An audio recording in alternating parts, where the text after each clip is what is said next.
Bienvenidas y bienvenidos a esta conferencia a distancia realizada en el marco de la Bienal de París, que implanta la presente edición en Guatemala, donde lamentablemente y por motivos de fuerza mayor no he podido llegar físicamente. Pero ya ven, aquí me tienen y al finalizar esta charla podremos conversar un poco por videoconferencia. Puesto que la Bienal de París introduce una ruptura en la noción tradicional de este término, me ha parecido importante elaborar el tema de las bienales de arte contemporáneo en esta charla.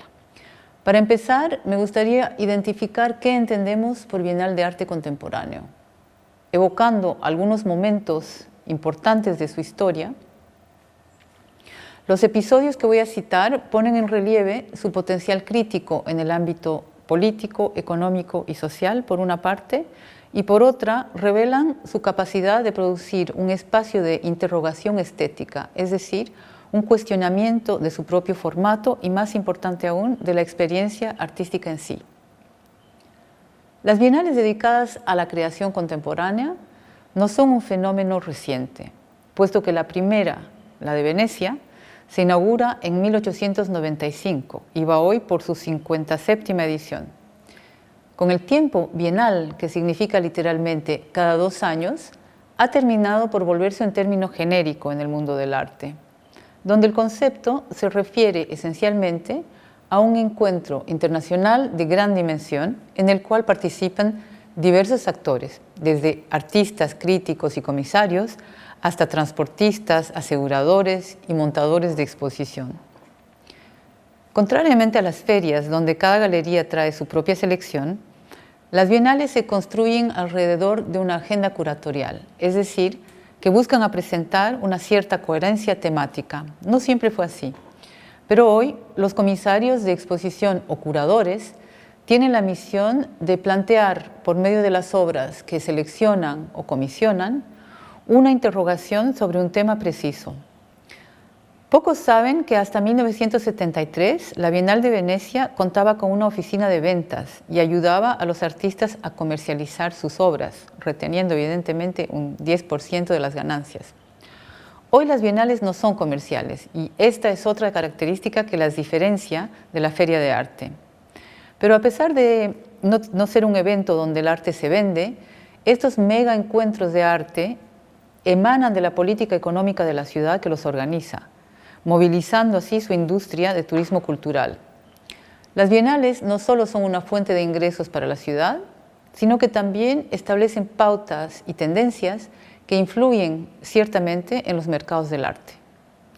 Como señala el sociólogo holandés Olaf Belthuis, lo que se ve en Venecia se compra en Basilea, refiriéndose a la madre de todas las ferias, Art Basel. Para tener una idea más clara de la diversidad de lo que hoy llamamos bienal, sirve darse una vuelta por la página de la Biennial Foundation. En su repertorio encontramos diferentes formatos con un criterio unificador central. Estos eventos son, a la base, un escaparate internacional para el arte contemporáneo. Punto. Ahí encontramos la documenta de Kassel, por ejemplo, que es quinquenal, el Sculpture Project de Münster, que se organiza cada 10 años, y el Whitney Biennial, dedicado exclusivamente al arte hecho en Estados Unidos. Manifesta también está en el repertorio, que cambia de sede cada 2 años, siempre en Europa. Y por supuesto, la Bienal de París, única en su género, ya que ésta rechaza el objeto de arte y el formato expositivo y, puesto que defiende un arte invisual, no tiene un espacio fijo. Otro aspecto único de la Bienal de París es que los 2 años se refieren a su duración y no a su periodicidad. Según los investigadores, las bienales de arte contemporáneo conocen una importante aceleración al finalizar la década de los 80, cuando se habla ya de un fenómeno de bienalización. Desde entonces, las bienales se propagan como la gripe, se podría decir, sin que por ello esto sea síntoma de enfermedad. Al contrario, el lanzamiento de cualquier encuentro artístico es señal de una cierta vitalidad o por lo menos traduce el deseo de sus iniciadores de tomar parte en una dinámica cultural mundial. Hoy existen cerca de 200 bienales diseminadas por el mundo entero. Puesto que son un punto de convergencia de artistas, de intelectuales y de un público interesado por una experiencia, digamos, más estética, antropológica o social que pragmática y terrenal, las bienales de arte contemporáneo tienen el potencial de transformarse rápidamente en plataformas de crítica y de contestación social. Esto se ha producido en tantas ocasiones que harían falta varios tomos para comentarlas. Citaremos solo algunos casos, teniendo presente que cuestionar el status quo no lleva necesariamente a un cuestionamiento estético capaz de activar una transformación del arte. Los artistas son el sismógrafo de la sociedad, comentaba una colega mía, constatando que la crítica artista anuncia a menudo lo que se traduce luego como un descontento del mundo en general. También sucede que los artistas apoyen y se unan a movimientos de protesta. Es lo que pasó en la Bienal de Venecia en 1968, que llegó a convertirse en un punto neurálgico de la contracultura, entonces en su auge en casi todo el mundo. En reacción a la intervención de los carabinieri, que intentaban reprimir las protestas, los artistas se unen a los estudiantes y activistas políticos, ocupando los pabellones de Giardini, la sede principal de la Bienal, y denunciando su carácter fascista y capitalista. Si entonces la protesta pasa generalmente por un acto o un gesto, hoy en día el activismo se plasma también en las obras, que ofrecen un medio más directo de crítica social. Esto tiene sus riesgos, claro está. Todavía está fresca en la memoria la detención de Tania Bruguera en la Bienal de La Habana hace 2 años, cuando la artista fue acusada de resistencia y desorden público. Otros artistas evitan la violencia con un activismo más suave. Es el caso del franco-danés Thierry Geoffroy, conocido también como el Coronel, que se infiltra a menudo en los grandes eventos del arte. Eso está documentado en su sitio Bienalist. Su obra artística consiste en inventar medios de resistencia pasiva para sonar la alarma. A lo largo de esta presentación verán pasar algo de su trabajo. En otras ocasiones, los artistas actúan en conjunto para manifestar su descontento. Así, en la Bienal de Sydney en 2014, más de la mitad de los artistas amenazan con boicotear el evento, firmando una carta donde piden a la Junta de la Bienal que corte sus lazos con la compañía que la patrocina desde hace más de 40 años.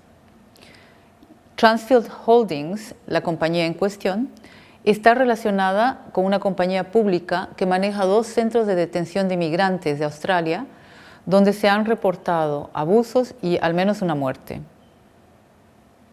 Los artistas revocan sus obras, cancelan sus eventos públicos y renuncian a sus honorarios, alegando que su participación en la Bienal es como un vínculo activo en una cadena que conduce al abuso de derechos humanos. Es una evidencia que la presencia del mundo empresarial en el mundo del arte es tan deseable como despreciada. La participación financiera de los grandes poderes económicos en las bienales es ciertamente bienvenida, pero a veces tiene un precio muy elevado, puesto que algunas empresas se sienten con el derecho de intervenir en el campo del arte. En la Bienal de Sao Paulo de 2006, por ejemplo, el colectivo danés Superflex tuvo que confrontarse a 2 grandes corporaciones multinacionales que no se pueden nombrar. Esto es como en los cuentos de terror. Estas compañías tenían, en todo caso, una influencia importante sobre los organizadores de la Bienal. Tomando conocimiento de los abusos que estas compañías infligían a una cooperativa de agricultores en la Amazonía brasileña, los artistas habían iniciado una colaboración con ellos para permitirles reapropiarse de cierto modo de su fuente de ingresos, la semilla de guaraná, utilizada en la fabricación de una bebida gaseosa energizante. Las compañías multinacionales detenían el monopolio de esta semilla y la comercializaban en una bebida utilizando su marca. El proyecto de Superflex consistía en fabricar la bebida, envasarla y venderla bajo su propia marca Guarana Power. Los beneficios se revertirían a la cooperativa de agricultores. El proyecto debía presentarse durante la Bienal, pero la pieza fue censurada poco antes de su inauguración. No deseando anular su participación, los artistas lograron negociar un acuerdo con los organizadores. Se decidió que las etiquetas de los envases de la gaseosa debían ser cubiertos con un parche negro para esconder la marca Guarana Power, motivo de la censura, ya que se la consideraba competencia desleal. Esto permitía a Superflex mantener la pieza en la exhibición, pero además la obra así camuflada aparece finalmente como metáfora de la censura de la realidad social y económica coordinada por los poderes económicos atrás de la Bienal. Si el gesto de Superflex logra conciliar dos posturas aparentemente irreconciliables, es decir, la protesta y la censura, es seguramente que el colectivo danés no sitúa el gesto artístico en la producción de objetos, sino en la capacidad del arte de funcionar como herramienta, tools. En esta noción de arte-herramienta o tools, poco importa la estética de la pieza porque en realidad esto no es lo esencial de la obra. Este ejemplo permite también de observar cómo los artistas intervienen en el campo estético sin perder de vista el propósito social. La Bienal de París confronta esa cuestión desde otro ángulo, interrogando la naturaleza misma del arte y, por lo tanto, su capacidad de transformación de sí misma y del campo de lo real. Desde el año 2000, cuando Alexandre Gurita toma su dirección, la Bienal de París establece las bases de un arte que parece responder mejor a las realidades actuales. Su misión y las pautas que la guían se pueden consultar en su sitio internet. Radical en sus propuestas, la Bienal de París recibe a veces una crítica severa del mundo del arte tradicional, pero no se puede negar que abre senderos donde empiezan a emerger otros gestos que, si no siempre van en la misma dirección, son afines a sus principios y a su visión. El ejemplo que he elegido para terminar esta sesión me parece corresponder a esta reflexión. Se trata de una iniciativa minimalista pero eficaz, la minúscula Bienal de la Biche, inaugurada por dos artistas en una islita de la Guadalupe en el Caribe, un islote en realidad, tan pequeño y abandonado que los artistas ni siquiera tuvieron que pedir autorización para montar su bienal. Los artistas, que son en realidad los curadores y directores del evento, establecieron desde un principio que el arte enviado por los artistas invitados estaba destinado a desaparecer bajo el agua, poniendo en escena la precariedad de las piezas de cierta manera y también actuando como un recordatorio contundente de la fragilidad del planeta y de nuestros ecosistemas, donde, seamos honestos, el objeto de arte tal como lo conocemos empieza a perder su sentido. El islote La Biche estaba ya medio sumergido cuando se inauguró su bienal en enero de este año. Es muy probable que en el verano el huracán María se haya ocupado de acelerar su desaparición. Las piezas instaladas en la bienal de Alex Urso y Maes Anand, el nombre de los artistas, solo existen hoy como un recuerdo al fondo del Caribe. Lo mismo podemos decir de cantidad de obras desaparecidas en catástrofes naturales, o más grave aún, destruidas por el hombre. Por eso, cuando el coronel afirma que lo urgente está reemplazando lo contemporáneo, yo le creo. Gracias por su atención. Bye bye.